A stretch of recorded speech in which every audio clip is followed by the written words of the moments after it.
Good morning students. New chapter start है आज आपका laboratory diagnosis of intestinal parasites.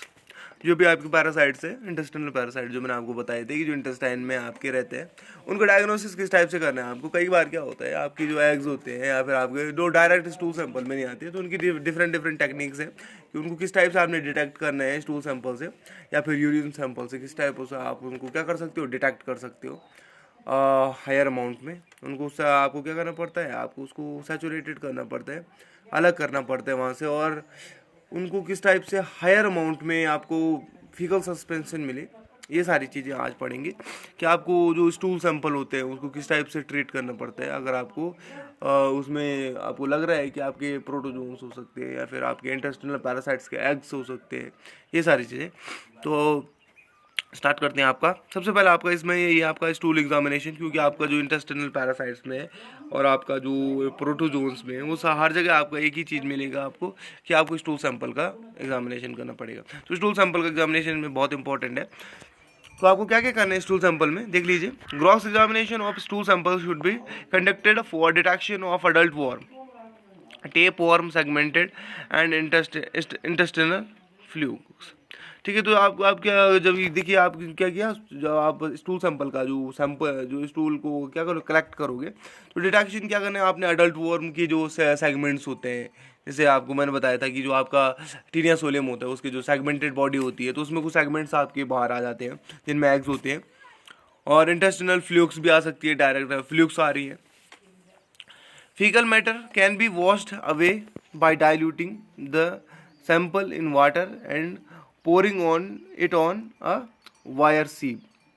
देखिए आपको क्या करना है, faecal matter can be washed away by diluting the sample in water and pouring it on a wire सीप। इसमें क्या करते हैं, आपका इसको किसी से एक जगह पे पोर किया जाता है और उसके बाद उसको डाइल्यूट किया जाता है, जिस वजह से क्या हो जाता है, जो आपका अनवांटेड मटेरियल होता है वो क्या हो जाता है, आपका डाइल्यूट होकर क्या हो जाता है, अलग हो जाता है। और जो आपका वांटेड मटेरियल क्या है, आपका जो आपके एग्स होंगे या फिर आपका सेगमेंट्स पार्ट होंगे, उसमें आपके माइक्रो ऑर्गेनिज्म आने, जैसे आपके अमीबा हो गया, एंटमीबा स्टोलिटिका हो गया, बेलेंटिडम कोलाई हो गया, उस टाइप के आपके, या फिर आपके जो ये हैं इंटेस्टिनल, आपको जो इंटेस्टिनल ये होते हैं, आपके वॉर्म्स होती हैं, उनकी जो पार्ट्स होंगे वो सारी वहीं रह जाएंगी, और बाकी आपका जो अनवांटेड मटेरियल वो सारा आपको डाइल्यूट करने पे डाइल्यूट हो जाएगा, यानी कि आपका क्या हो जाएगा, घुल जाएगा।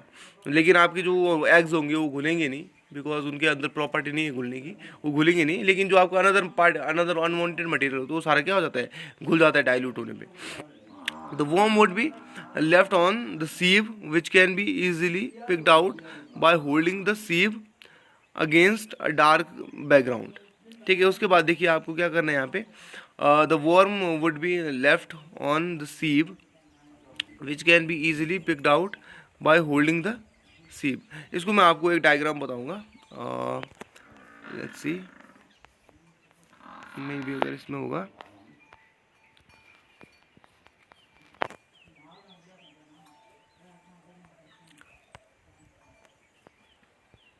डायग्राम मैं आपको बाद में बता दूंगा। ठीक है, तो लास्ट में आपको अलग से मैं एक ये भेजूंगा, फोटो भेज दूंगा इसमें। ठीक है, वो आपको देखिए, उसमें आपको समझ में आ जाएगा कि आपको किस टाइप से उसको देखना है।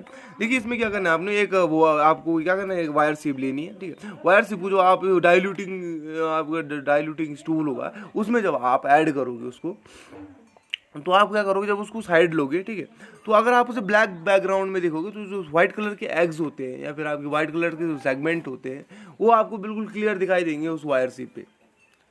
ठीक है, वो आप समझ रहे हो कि आपको क्या करना है। आपने क्या करना है, स्टूल सैंपल को डाइल्यूट किया।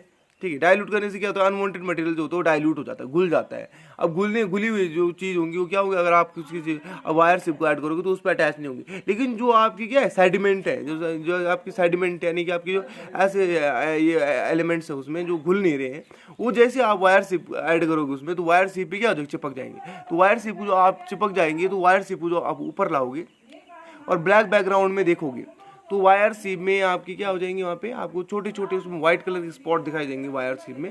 तो वायर सीप में जो व्हाइट कलर के स्पॉट्स होंगे वो सारे के सारे क्या होंगे, आपके एग्स होंगे और आपके सेगमेंट्स होंगे उसके बॉडी के, यानी कि उसके बॉडी के पार्ट्स होंगे। तो ये भी यहाँ पे, तो ये आपका बहुत इंपॉर्टेंट है, आपको बहुत ही यूजफुल मेथड है। A microscopic examination would reveal the eggs, ठीक है। तो आपको जो माइक्रोस्कोपिक एग्जामिनेशन होता है उसको आप एग्स के लिए परफॉर्म कर सकते हो। For detection of helminthic eggs unstained preparation is necessary, ठीक है। आप इसको बिना बिना स्टेन के आप नॉर्मली क्या करते हैं, हम देखते हैं इनकी एग्स को हम क्या करते हैं, बिना स्टेन के देखते हैं। For protozoa iodine stain preparation is used with saline preparation, ठीक है। इसके लिए आप आयोडीन स्टेन करते हैं जो प्रोटोजोन्स की जो बॉडी होती है, जैसे अमीबा हो गया, ठीक है, और उसकी जो सिस्ट फॉर्म्स होती हैं उनको देखने के लिए हम क्या करते हैं, आयोडीन स्टेन करते हैं। A small amount of stool is mixed with a drop of normal saline to prepare an emulsion. A small amount of stool is mixed with a drop of normal saline to prepare an emulsion. इसमें क्या करते हैं आप, stool sample को mix करना है आपने saline के साथ, जिससे आपका emulsion बन जाएगा। What is the emulsion? Emulsion is the mixture of the water and oil. जो आपकी वाटर और ऑयल का जो ये आपका मिक्सचर होता है, तो आपने इमल्शन फॉर्म करना है। A drop of emulsion is put on a glass slide and covered with a cover slip and examine under low power objective lens. The whole smear is scanned. If any egg is found then it may be studied under high power. Based on characteristic morphology of eggs, the diagnosis of a specific worm infection can be easily made. अब देखिए आपको क्या करना है इसमें, आपने जो आपके एग्स होंगे, ठीक है, उनको पहले नॉर्मल लेंस पे देखना है, ठीक है, मतलब ज़्यादा पावर लो पावर के ऑब्जेक्टिव लेंस पे देखना है। जो अगर आपका क्या उसमें थोड़े बहुत आपको एग्स दिखाई दे रहे हैं तो उसके बाद आप हाई पावर का यूज़ कर सकते हो कि आपका अमाउंट कितना है, वो सारी चीज़ें देखिए, सारे के सारे एग डेमोन्स्ट्रेट करने के लिए। उसके बाद एग का साइज़ देखिए याद रखिए एग का साइज़ क्यों इंपॉर्टेंट है। देखिए आपके मैंने बहुत सारे आपके वॉर्म बताए, फ्लूक्स बताए, जो आपके इंटेस्टाइन में आपके क्या करते हैं, लाई करते हैं। अब उन इंटेस्टाइन में किसका एग है ये पता करने के लिए आपको क्या करना है, उसकी मॉर्फोलॉजी देखनी पड़ेगी, उनकी स्पेसिफिक करैक्टर्स देखने पड़ेंगे, उनको मैच करना पड़ेगा, तब जाके आपको पता चलेगा कि टीनिया सोलियम का है या फिर आपका हुकवर्म का है या फिर किसका आपका जो आपका एग है वो किसका है। ये चीज़ आपको यहाँ पे देखनी पड़ेंगी और आपको उस वजह से उसके थ्रू आपको क्या हो जाएगा, कंप्लीट पता चल जाएगा आपका जो आपका मतलब कंफर्म हो जाएगा। आपको कंफर्मेटरी टेस्ट आपका एक हिसाब से होगा वो कि आपका किसका एग है, टीनिया सोलियम का एग है या फिर आपका एनक्लाइस्टोमा ड्यूडिनेल का एग है, किसका एग है, ये सारी चीज़ें आपको पता चल जाएगा। अब देखिए आपका स्टूल कंसंट्रेशन टेक्निक। अब स्टूल कंसंट्रेशन टेक्निक का यूज़ क्यों करते हैं, कभी कभी क्या होता है आपका जो ये होता है आपका इन्फेक्शन जो होता है वो बहुत ईयरली फेज में होता है, यानी कि अभी मतलब जैसे आपकी बॉडी में अटीनियस ओलियम चला गया, अटीनियस ओलियम की जो सेगमेंट्स है वो अभी आ नहीं रहे हैं बॉडी से बाहर, लेकिन जो कुछ या फिर कुछ एग्स जो उसके बाहर निकल रहे हैं, तो जो एग्स आ रहे हैं या फिर सेगमेंट्स आ रहे हैं वो इतनी कम अमाउंट में आ रहे हैं कि अगर आपका स्टूल का सैंपल आपके पास 10 ग्राम का है तो 10 ग्राम में ज़्यादा से ज़्यादा अगर होंगे तो बहुत कम एग्स होंगे, यानी कि चलो 40-50 एग्स है सपोज, ठीक है। तो 40 to 50 एग्स को देखने के लिए आपको बहुत ही कम अमाउंट हो जाता है वो स्लाइड्स में देखने के लिए। तो आप उसको पूरे आपको आपके पास जितना स्टूल सैंपल है आप पूरा का पूरा आप चाहते हो कि जितना हमारे पास स्टूल सैंपल कलेक्ट होकर आ रखा है उसमें जितने भी एग्स हैं वो सारे हम एक ही टाइम पे मिल जाए, क्योंकि आप जो माइक्रोस्कोपिक एग्जामिनेशन करोगे तो आप बहुत छोटा सैंपल लोगे, जितना आपने सैंपल कलेक्ट किया उसमें से आप छोटा सैंपल लोगे, लेकिन उसी छोटे सैंपल में आपको सारे के सारे एग्स आ जाए, इसलिए हम क्या करते हैं कंसंट्रेशन टेक्निक का यूज़ करते हैं। अब देखिए कंसंट्रेशन टेक्निक का यूज़ क्यों करते हैं, इसमें आपने क्या बनाना है, आपने सॉल्ट सॉल्यूशन बनता है आपका सैचुरेटेड सॉल्ट सॉल्यूशन।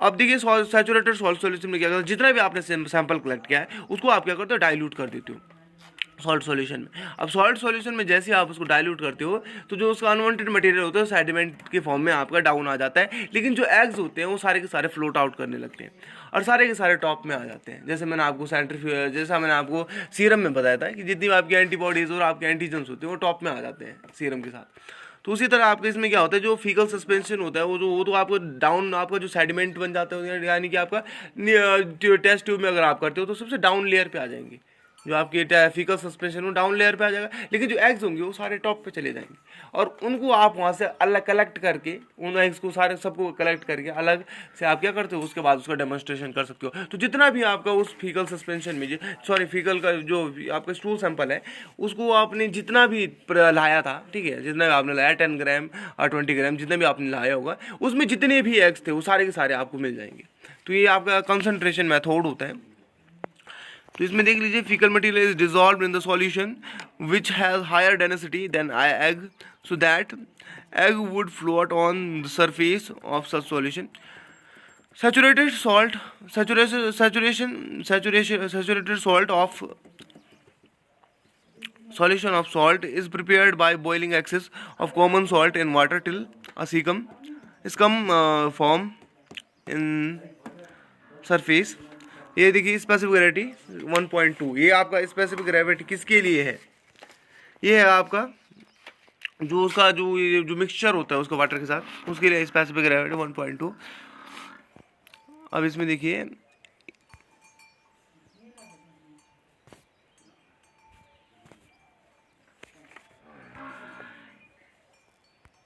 इस टाइप से आप ये बनाना है आपका।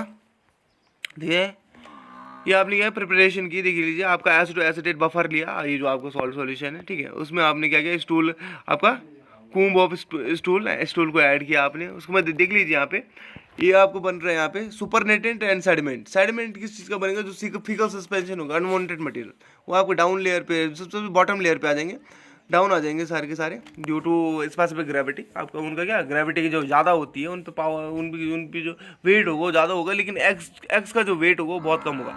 एक्स का वेट कम होने की वजह से वो टॉप लेयर पे आपका क्या करेंगे, फ्लोट करेंगे। देखिए सुपर नेटेंट आपका टॉप लेयर पे ये करेगा। देख लीजिए यहाँ पे आपको, यहाँ पे ये आपके इस वाले में देखिए, ठीक है, इसमें आपको दिखाई देगा। ये देखिए ऑर्गेनिक फेज, इंटरफेज, आपका एक्वस फेज एंड आपका पैलेट मतलब दानेदार। आपने ये प्लेटलेट्स में भी सुना होगा आपने, बजरी टाइप का, ठीक है, जो आपकी बजरी टाइप की होती है उनको पैलेट बोलते हैं। यानी कि आपकी दानेदार सेडिमेंट जो आपका होगा वो सेडिमेंट लास्ट में आ जाएगा, आपका इस पोर्शन में आ जाएगा सेडिमेंट। तो उसके बाद देखिए, उसके बाद आपको क्या करना है, उसके बाद देखिए वहाँ से आपने क्या करना है, वो जो आपका एग वाला पार्ट है, ये वाला जो आपका ऑर्गेनिक फेज है, आप जो ऑर्गेनिक फेज दिखाई दे रहा है आपको, इसको आपने क्या करना है, कलेक्ट करना है। और कहाँ ले लेना है आपके, ये आप ले लोगे अपनी स्लाइड के ऊपर। उसके बाद स्लाइड में इसका डेमोन्स्ट्रेशन करोगे कितने एग हैं। अगर एग होंगे, ठीक है, अगर आपके एग हैं तो आप क्या कर लोगे, वहाँ पे अपना एग्जामिनेशन कर लोगे। This solution is cooled and stored in bottle with excess of the undissolved salt in its bottom. The glass container not more than 1.5 inch in diameter. ठीक है, ये सारी चीज़ें आप पढ़ लीजिएगा, ठीक है, इन्हें ज़्यादा इंपॉर्टेंट नहीं है। जो मेन चीज़ थी आपको सैचुरेशन कैसे करना है, आपको किस टाइप से आपने एग्स को कलेक्ट करना है ज़्यादा अमाउंट में, ये चीज़ इंपॉर्टेंट थी कि आपने कलेक्ट कैसे करना है उनको, इंपॉर्टेंट सब ज़्यादा अमाउंट में। जितने भी आपका मतलब जितने भी आपने सैंपल कलेक्ट किया था उसमें जितने भी एग थे वो सारे आपको मिल जाने चाहिए। ये आपको सैचुरेशन टेक्निक के अंदर आता है। उसके बाद देख लीजिए आपका स्टूल एग काउंटिंग मेथड, ठीक है। 4 gram of the faeces is thoroughly mixed with 56 ml of N by 10 NaOH in a thick glass tube. To facilitate the mixing, glass beads and added to the tube and it is stoppered by rubber. To facilitate the mixing, glass beads and are added to the tube and it is stoppered by a rubber stopper. The mixture is then suspension exactly 0.15 ml of the emulsion is taken and placed on large glass slide and covered by cover slip.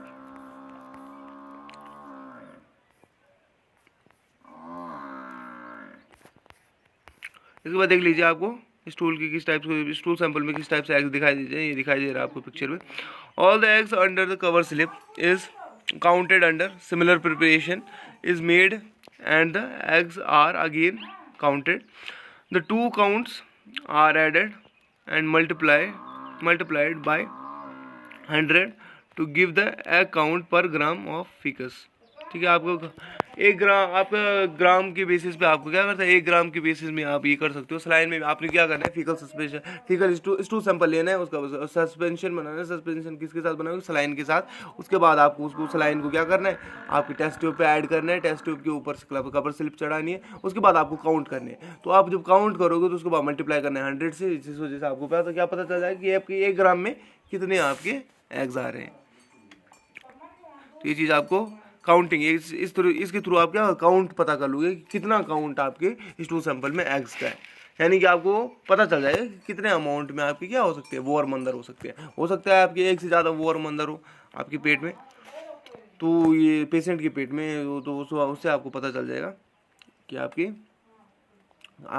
जो ये जो आप जो जिसका आपने sample लिया है उस सैंपल में कितना, स्टूल सैंपल में कितने एग्स हैं आपके। तो ये था आपका इंटेस्टिनल डायग्नोसिस, जितने भी आपकी पैरासाइटिक जो इंटेस्टिनल पैरासाइट्स होते हैं जैसे प्रोटोजोन्स हो गए एक्सेट्रा, इनके लिए आपका मोस्टली आपका ये जो है ये इसके लिए हेलमेंट्स के लिए, यानी जो एग्स देते हैं या फिर सेगमेंट देते हैं बॉडी के, उनके लिए थी आपके ये सारे टेस्ट। उसके बाद आपका स्टार्ट करेंगे new chapter immunology and serology, very very important chapter. तो आई होप कोशिश कीजिएगा इसको समझने की, ठीक है। मैं आपको अब जब आपका लॉकडाउन ख़त्म हो जाएगा उसके बाद ट्राई करूँगा वहाँ पढ़ाने का, लेकिन यहाँ पे जितना हो सकता है प्रोवाइड करूँगा आपको कि इम्यूनोलॉजी क्या होती है, सेरोलॉजिकल क्या होते हैं। काफ़ी हार्ड चैप्टर है, इतना ये नहीं है, ईजी नहीं है, तो कोशिश कीजिएगा समझने का। मैं अपनी तरफ से पूरी कोशिश करूँगी कि आपकी समझ में आ जाए। Thank you.